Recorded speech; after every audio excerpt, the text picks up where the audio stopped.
Okay, these are HDPE, which is high density polyethylene. These are what the batteries are going to sit on.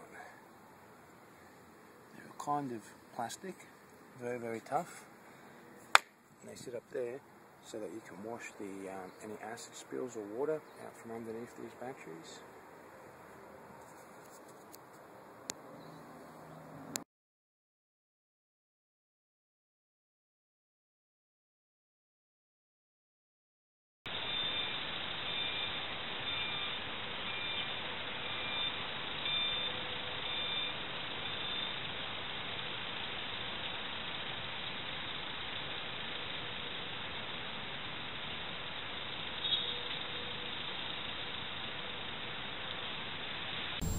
Because you think we need enough space for war and some insulation, right? Which is about that, what you say?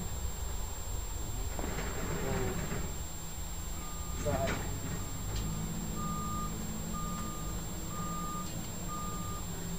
right. Any more back, please? Should be 1.5 from the outside. 1.5.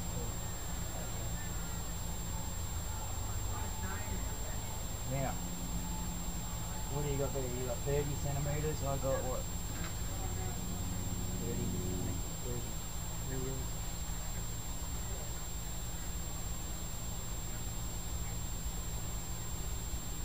That should be centre.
G'day everybody, Dukeheart here.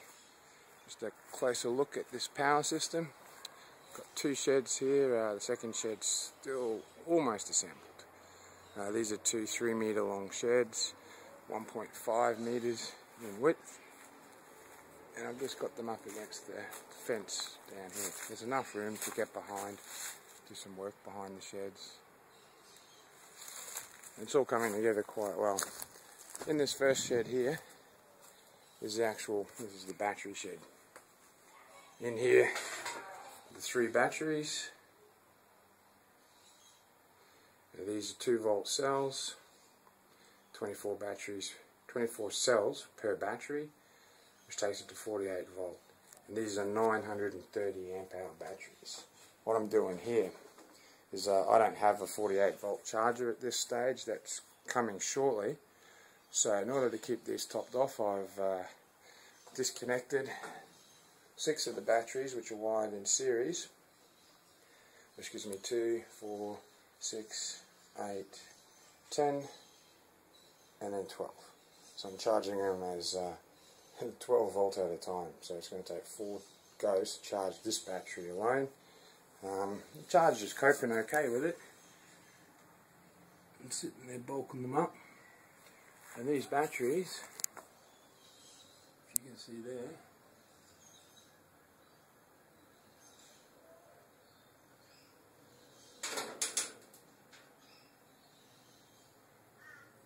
.48 volt, 930 amp hours. So there you go.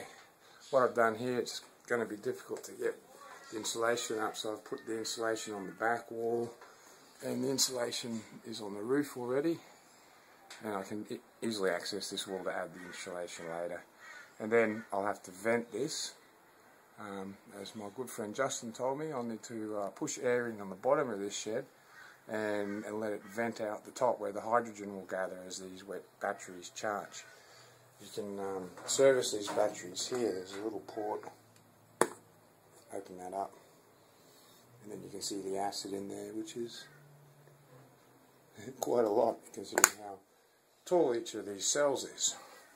Okay, so for the insulation, what I used is this stuff here that I got from Bunnings. This is called Thermal Break, and it's by a company called,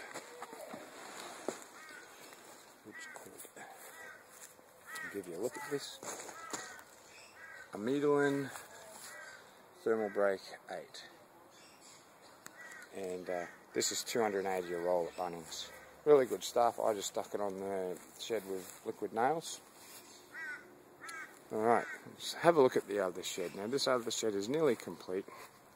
At this stage they're just sitting on the slabs, they're not anchored or anything like that. So what we have here is the shed for the control room. So I've got the insulation on the roof again. Oops, falling down a bit there. Let's put some silver tape. Along here, this is the back wall here. There's going to go all the equipment to run the energy centre.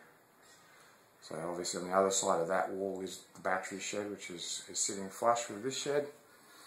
There's quite a bit of space for generators and all sorts of things. The anchoring system's down here. I haven't installed it yet, but you just dynabolt that, screw it into the shed there, and there, and apparently that will hold in the cyclone. We'll see. From there, what's got to be done for the install is got to channel power from here under the ground, not very far, to the side of the house to the legal depth, and then it'll be conduit all the way to the other side of the house where the power box is, which is a bit of a pain. I'll give you another look down the side here. Quite a bit of room for access. This will be gravelled to allow it to drain. The slab's up so high so that the water won't run through the sheds, which would be quite frustrating. Now, interestingly enough, when the forklift came in, this is just a single slab with a expansion joint in the middle, 6.2 metres, and the thin end is at the top of the hill.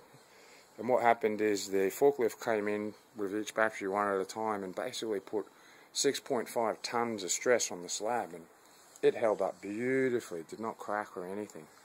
So yeah, this project's coming along quite well. I just thought I'd give you an update. My first video was just the footage I could take when the batteries were coming in, and I'd like to let you know what kind they are and the size of them. So yeah, that's my video. That's my battery system, and I'll give you more updates as the installation proceeds. The goal is to try to get off grid, and hopefully there's enough power. There's 6 kilowatts to go on the roof, and it will be grid tied at least initially. We'll see how that goes. It may not be worth grid tying. I might need to pull in more power than it would be legally allowed if it was grid tied, but we'll start with that and we'll see how we go. Alright everybody, thanks for watching. Bye. G'day, it's Dukeheart here. I'm just finishing up the installation of these enclosures. If you have a look here, what I've done is I've got my caulking gun. Just put liquid nails along here, this last little bit I have to do in the control shed. And I've done the same thing on this wall here. And once those two bits go up, that's the insulation complete. I've cut the pieces to size here and here, and that's how the insulation's going on. So just doing the final two pieces. This other shed over here is done completely, so that's insulated all the way around, as you can see.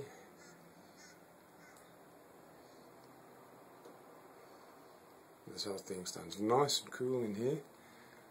It really is doing its job well. I've got this first battery charged now, and I moved on to the one down the back here, just doing the first string. It's taking 24 hours per string, which isn't too bad, so I'm on day 5 of charging the batteries.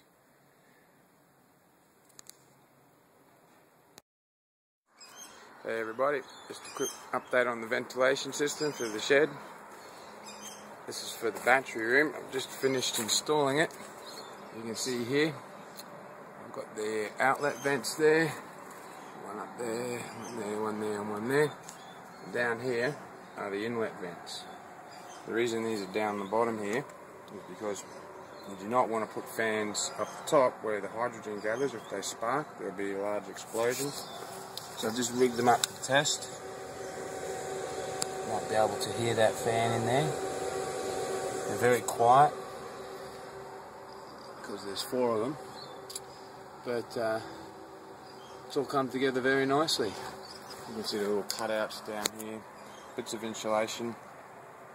What I did was the fan, it's a square, and I'll show you in a second, is I actually cut from these insulation cutouts, I cut a further larger hole in the middle of 4 of these that matches the diameter of the circular part of the fan. And that stops the bugs and the creepy crawlies getting in and ensures that the fan is not just circulating the air inside the shed, it actually has to pull the air into the shed from outside. So let's go have a look at the what it looks like inside the shed. So coming around here, and I'm just testing it there. You see I've got the vents up here. That's where the gas goes out, and the roof is angled up, so that grabs it at the highest point in the shed.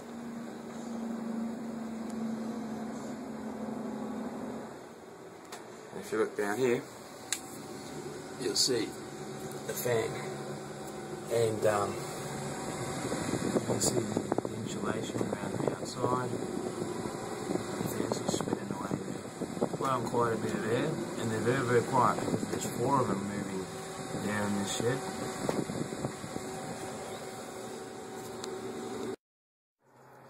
Yeah, so this method of ventilating the shed was shown to me by a mate just in case. The fan just fits perfectly in these elbow pipes that we just picked up at Bunnings. These are the 100mm pipes, 80mm fans. Works really well. For those who are wondering, to actually drill these holes I used 111mm hole saw, and that was the perfect size. Fits it in really nice. What I've done for the positioning of these, it's a little dark in here so I can get some more light. It's a bit windy today. For the positioning of these, I've got one right down the end here, flush with the wall, and there's a gap between the batteries there. So it blows through there right to the end.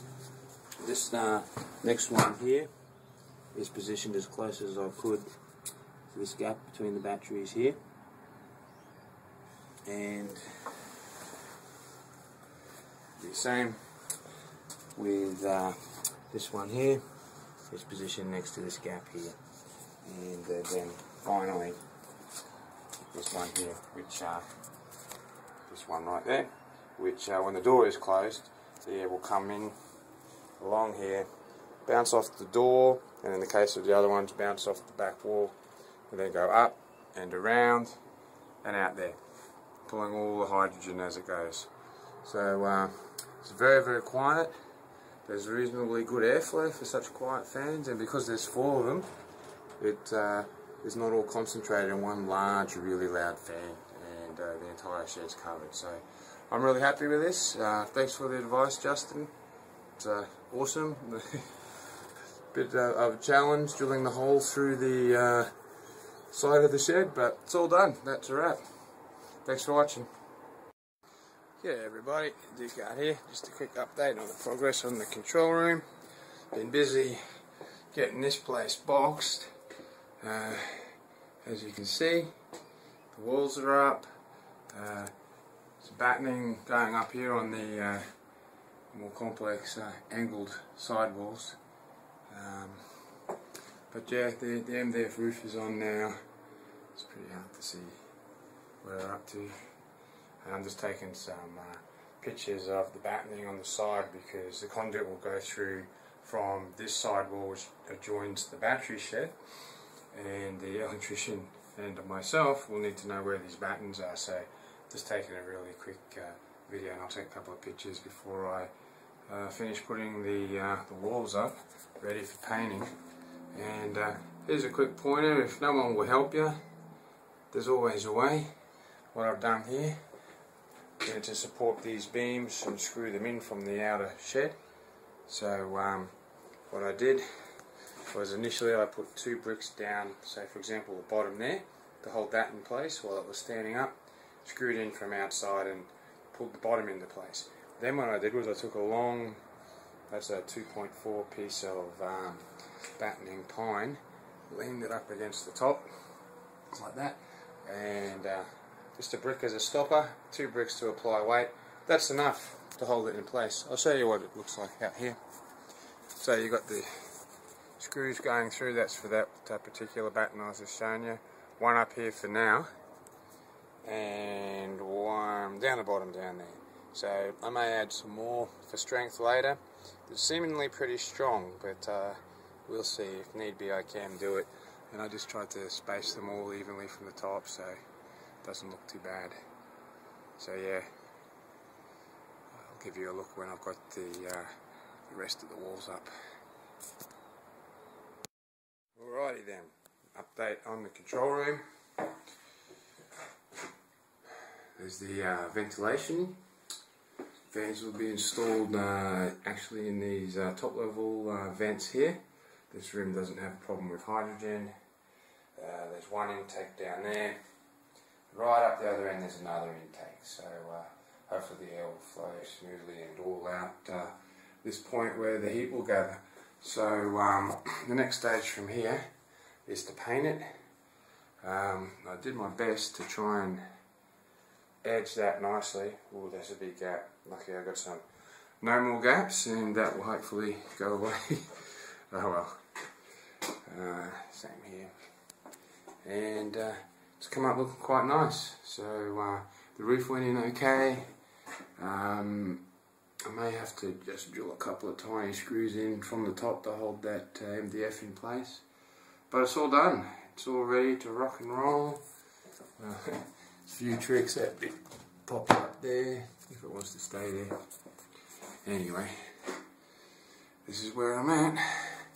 These were very hard to get in. They actually go through the MDF, then there's 3.5 centimeters, then through the insulation, then through the tin. Certainly didn't go as cleanly as in the battery room. It was quite tricky. There was a bit of banging required. And while I'm at it, I'll just give you a quick update what I'm doing with the ventilation here. I don't know if you can see, but I've now painted the inside of that, the inside portion of these silver, so it goes well with the insulation. Done the same down here, that's now silver, and I'm moving my way along, just painting each of those. What I've done on the outside, because the shed is colour bond cream, is I've painted these, if I can get out of the shadow, are now colour bond cream, and this one up here you might get a bit of, so it's no longer white, it actually matches the colour of the shed quite nice, which is cool considering really no one's going to come out here and look at them, but at least I'll know it's done. Alrighty then, now I'm ready to put the paint on. That was a lot, and no more gaps. Alrighty then, let's have a look at this control room. Yep, it's hard to see anything. That's because it's all white. There's the ventilation holes, fans going there. They will pull the air out from there, blow it out. There's the intake there, holes that go through to the battery room for the wiring to the fans. Another intake there, and that's it. Tomorrow the system is installed. So this is the last time this room will have plain white walls and nothing on them. So there you go. It's been a lot of work, but it's done. A bit more to show you when the installation takes place over the next couple of days. Hey everybody, it's Dukeheart here. Installation day. Beautiful sunny day. One last look at the roof. No panels on it. Certainly won't be looking like that. Cool. And here we are, all ready to go. All ready to rock and roll. Battery's getting the final charge before the command center is installed. It's got 4 hours to go to equalise that last string. Control room's ready. All ready to rock and roll. All good. Trench has been dug. That was not easy. That was a long way down. Anyway, that's apparently the legal depth. She's all good to go. I reconfigured this battery here. Let's see what the Sparkies think. But it did have the draw-offs here and here, and I've rewired it so they're there. The idea being then you could jump straight across to that battery, then across to that one, and then out through the wall. But we'll see how that goes today. I can always put it back the way it was if need be. Fans are in. So, we are good. At the back here, ventilation's all ready. There's a lot more of it now. All the way down. So, good to go. I don't know if you can hear that. But that's the sound of the wire going through the roof. The panels being installed.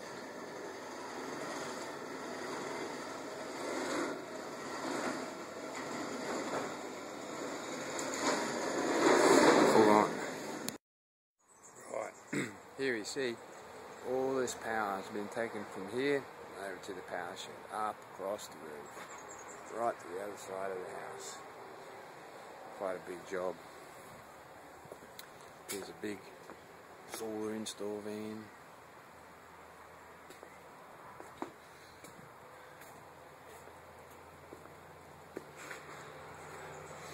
It's all going quite well. There's the guys up on the roof putting it all together. Alright, it's all happening now. Here's the panels. Well, some of them. And a bunch of guys in this room putting shit together.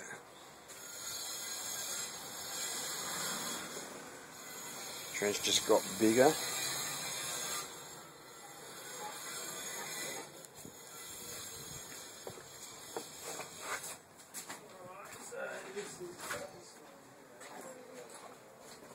Here's all the gear.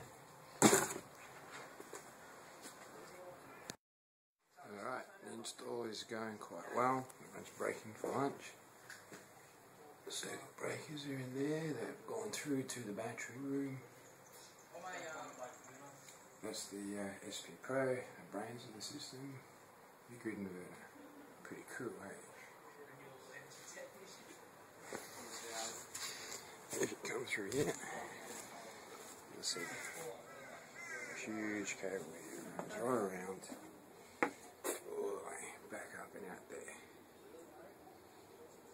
So we're getting there.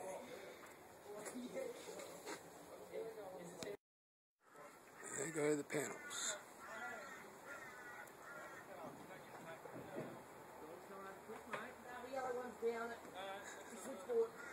$40 and I'll sign it. Still going?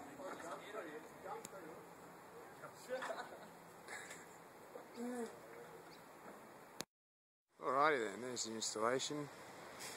Partly done.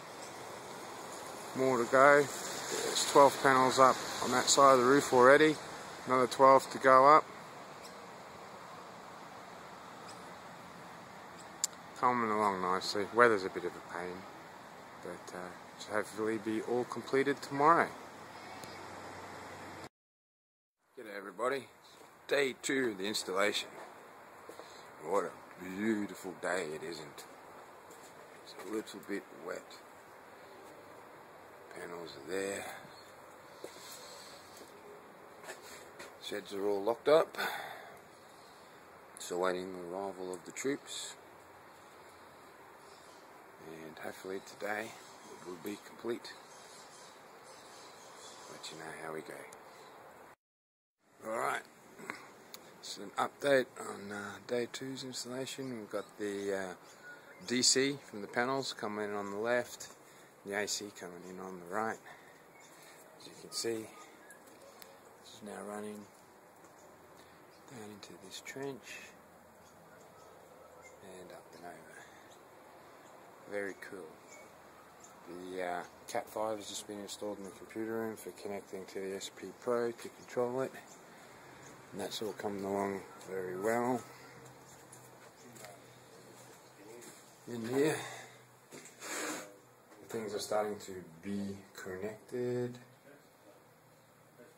And have the DC coming out the top there, the AC coming out the bottom.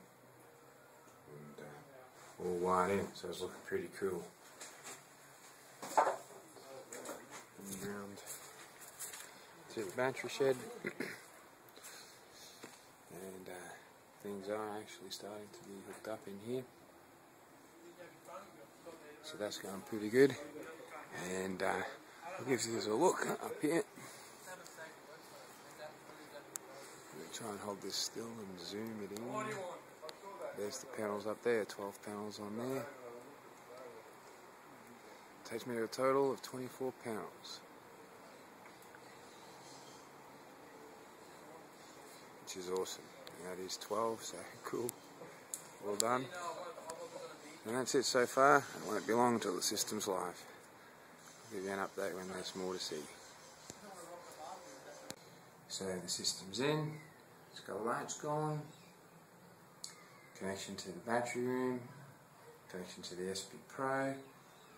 Over to the grid tie. Very, very cool. Still a little bit more work to be done. The system now has 3 cables that run all the way down there. The middle one, as you can see, is Cat 5 for the internet or Ethernet. What I wanted to be able to do is mount a computer on the wall up here, so I asked the guys to branch off from the SP Pro. This is 100% computer controlled, or will be very shortly, and give me more Ethernet in here, so I'll put a switch in. Probably will put in a wireless hub as well in here. It's great to have the Cat 5 all the way back into the house and to the computer room. I'm really glad they did that for me, because obviously wired is better than wireless here. Hey everybody, this is an update on the second day of the installation. Everything is looking really cool. We've got the DC coming in from the battery bank here. There's a really large circuit breakers that go here. Right now it's not connected. We've got a temperature sensor running into the battery room as well, and it's a very professional wiring going on here. It looks really cool. It actually looks cool.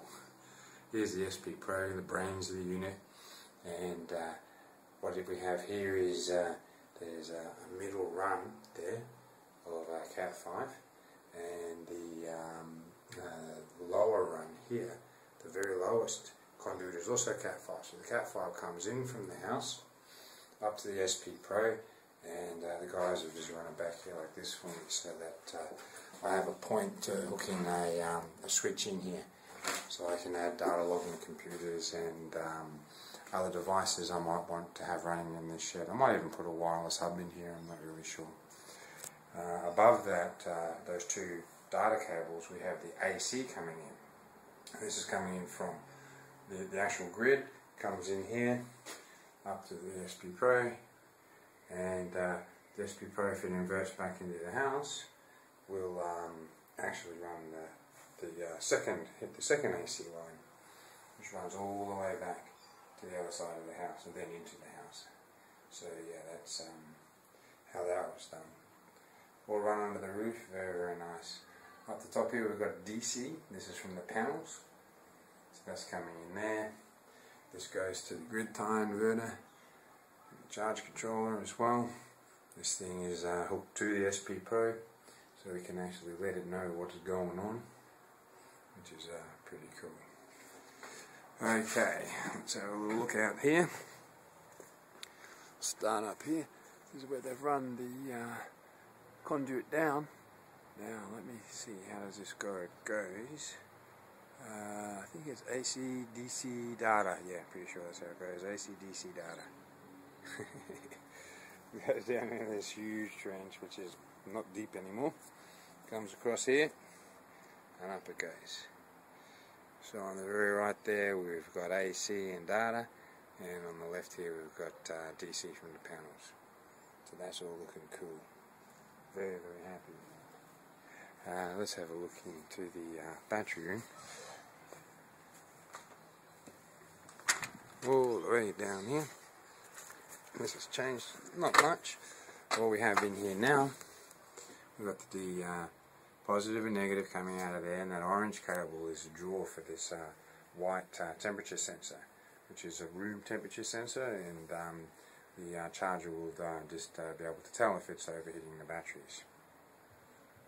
Alright, so how's the cabling done? Negative comes in, runs all the way along here, around here, hooked up there, right? That's pretty cool. And what they've done with the positive is that comes down from here, runs around this battery. There's a little bit of coiling behind there, but it's exactly the same length as a negative draw off, because we don't want too much resistance in one draw off and not the other. Then they're hooked up in parallel, so you got your standard positive, and the negatives away, and away you go. So now this is one full bank, all ready to go. All we've got to do is put up the warning stickers and turn it on. Kind of tempted just to get some red spray paint and paint danger on the side of the shed and turn it on, but then again, don't want to avoid my warranty. So I think it's Monday or Tuesday where they'll do the final check, and we'll program the system, because I don't think the default parameters would probably be too helpful for these batteries. So we'll configure it all, and then we'll be away. I'll take a walk back, give you a look at all the panels up. Let's have a step back. Oops. Go a long way. That's cool. Take you all for a journey. That's the top level panels there, obviously. Let me zoom in a bit. There we go. Yeah. Okay. And if you come all the way back here, go out the back gate. This one I prepared earlier. Walk all the way up here. Gotta keep dangerously walking backwards. And eventually reach the point where you can see everything. Excuse fingers. And there you go. Alright, I'll give you guys an update when the system's turned on. Thanks for watching. Purely in the interest of having nothing better to do while I wait for my danger signs, I put up the signs I do have. That one tells me how to look after these batteries if I do ever decide to put them into a forklift. So, pretty handy thing to have, just in case. And I was looking through the packaging, and would you believe what I found is instructions for the SP Pro. It tells you what the lights do. That's what it will look like tomorrow, I guess. Right now, I don't have any green lights, just the blue ones. But I think it looks cool. Not quite centered, not quite level. I shall fix. Hi honey, it's Dukeheart here. What's your biggest concern about this system? My biggest concern is that the batteries will go flat. I think what I'm worried about is more likely than what you're worried about. Does it make you feel better? No. Do you want to know where the bypass switch is? Sure. Okay. G'day everybody. Just a quick update. You may be wondering, how the hell do you clean all the crap out of this shed? You know, it's all covered in mud from the install. Well, there's a very interesting design aspect to the battery shed. Let me show you. You hose it. This one was not sealed in any way. So I can get in. I mean, it's waterproof. Rain doesn't come in. Not that that would matter. There's a gap under the batteries. Hose underneath them. See? And then there's a gap at the front here. Slab has a very slight drop towards the front. And another interesting thing is you can actually wash these off. Say you were to spill some acid on them. Yeah, I know, you never saw someone do this probably. But they're designed for this. Moisture them. And if you watch carefully, once that gets down, should see that there's some holes drilled at the bottom. It's a little bit wet to see it, but the water runs out of the bottom of these cases, so if you have an acid spill or something, you can easily wash it out. So yeah, that's you wouldn't be wanting to do this in the control room. There's a lot of nice MDF that would start to swell up and be ruined. But yeah, just a quick update. Just keeping it clean.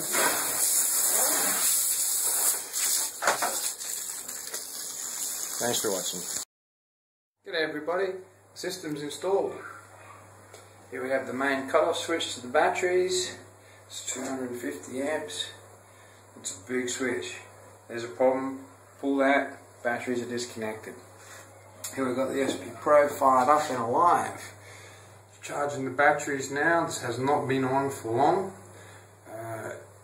When we were having a look earlier today, it was charging from renewable, which is this second line here, but now it's charging just from the grid. And that's because I was testing it before I switched the system, the grid power off, to demonstrate to the family that everything still works fine. It's inverting transferring that load into the house. Over here, it's pretty late right now. Let me just tap that. That turns that on. Pulling half a kilowatt off the panels since about 2:30 when the work started again today. It's pulled nearly a kilowatt, and we're waiting for the opportunity to feed it back and have that metered, but that's end to end right now. Everything's now labelled. There's a shutdown procedure here. There's more labels there. There's the photovoltaic array DC isolator, solar supply switch to allow the solar power to come into the house and to charge the batteries.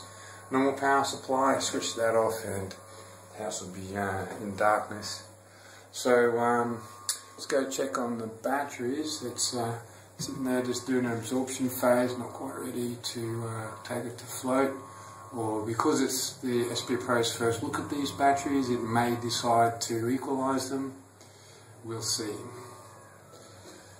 Later on I'll hook my computer into this and we can have a bit of a look at the configuration options and the data we're getting from it. But for today I'm just going to show you what this system can do, and at a very high level. You may have remember me mentioning I needed some danger signs and warning signs. Well, I've got that warning sign there, and look at that. There's my danger sign.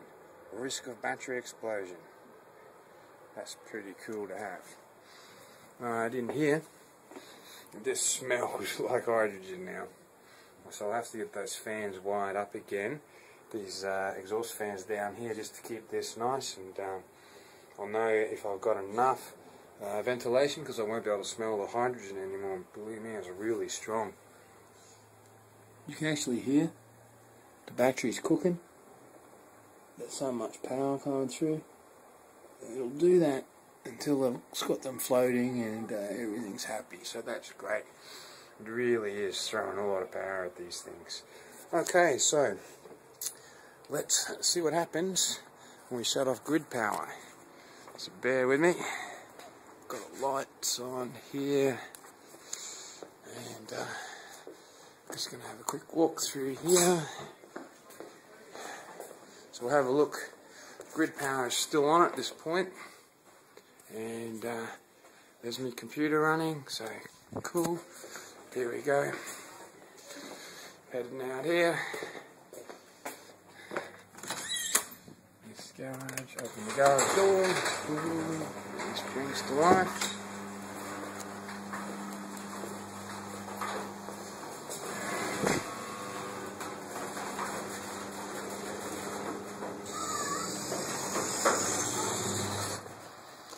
Okay, coming out here to the fuse box. This is now labelled. And there's some more labels in here. Warning, dual supply, solar array on roof. And because it's charging the batteries, that meter spinning around real fast. So, whack, off. That's not spinning anymore. Alright.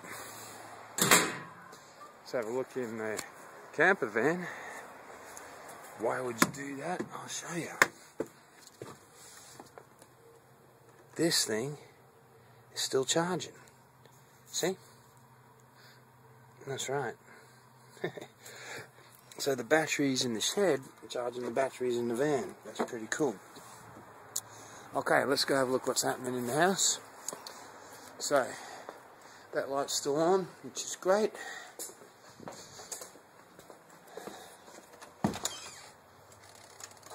Woohoo! Garage door still closes. Don't normally get that in a blackout. That light's still on. Yeah, this is all novel for me as well. There we go. TV's on. There's Tony Abbott running off the battery power. Well done. If we go over here, oh yeah, dishwasher's going, of course. during my battery test. So we're running the dishwasher. I prepared this earlier just so I could test. There's a glass with a bit of water in. So let's see. Hit that. Microwave's now running. TV's still running. All good. Turn that off. Don't need to waste power. Okay, let's go have a look what's happening out here.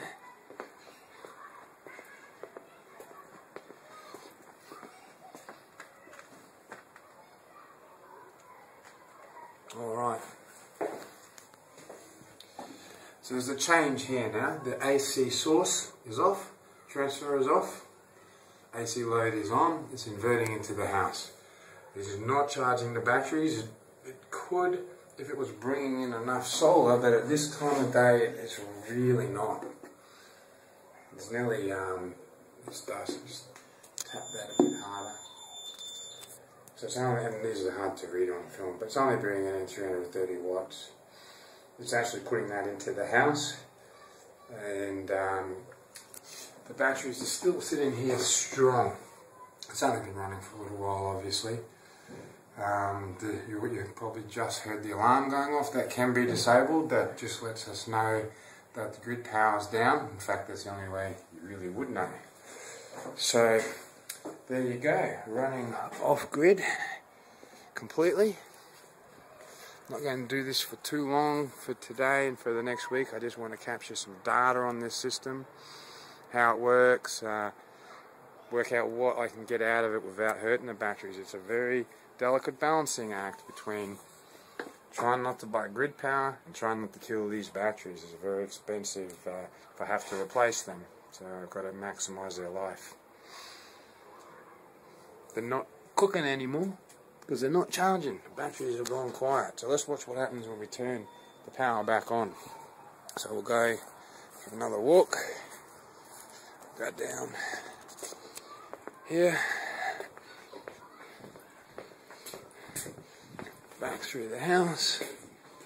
There we go. It's still on. It's cool. Dishwasher's still running. Open the garage door.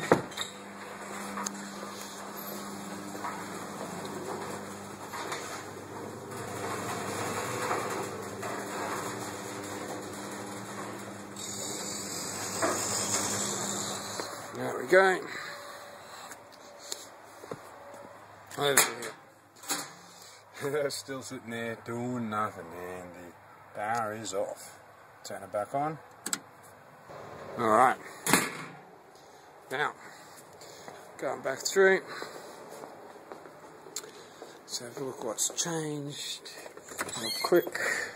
Of course, we'd expect all the lights to be on. Now that back on grid power, but it's good. It hasn't reset the dishwasher phase. It doesn't even notice. It just just go and see what's happening with the equipment out here. It really is starting to get to dusk. Okay, so where we're at, there's been a little bit of battery use. Now remember, they weren't afloat yet. They're still being brought up to scratch. We have an AC power source there. No transfer. Oh, there we go. Timing. So the transfer switch just kicked in, and we're now charging the batteries again from grid. During the day, that'll charge from solar. I can configure it to say only charge from solar. It's really just a matter of finding the correct balance for this system. And this has, tap it again. There we go. This resets when it detects a change in the grid situation. So it's sitting there looking. There we go, the green light here has just started to flash. Various whirls and clicks.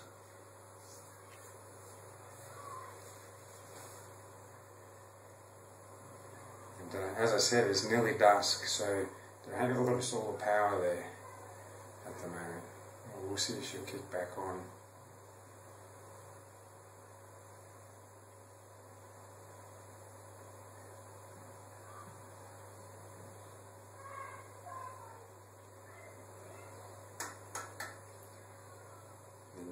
click. That light goes solid, I see, then boom, there we go. Pulling in 242 watts. It's okay for dusk. Give you a look, it's really getting late. Sun's way down on the horizon. It's just, there's not a lot of photovoltaic power available at sunset. So that's how low the sun is. Alright, well, that's where we're at. I'll get to know this system over the next week. Thanks for bearing with me, everybody, as I put it together. Try to get these fans hooked up tonight and vent this hydrogen. Alright, that's a wrap. Thanks for watching, everyone.